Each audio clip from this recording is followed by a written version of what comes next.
बिस्मिल्लाहिर्रहमानिर्रहीम। अस्सलाम वालेकुम मेरे प्यारे भाई, कैसे हैं आप? उम्मीद है कि आप सब ठीक ठाक से खुश होंगे। देश प्रदेश में रहने वाले जहाँ भी रहें खुश रहें, आबाद रहें, हंसते रहें, मुस्कुराते रहें।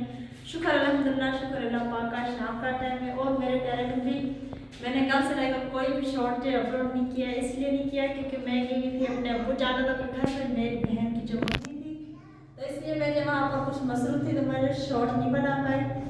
आज शुक्र अल्लाह पाक का हमारे कमरे को जो मार्बल तो लग गया, लेकिन इसका जो थोड़ा बहुत होती हुई और काम है।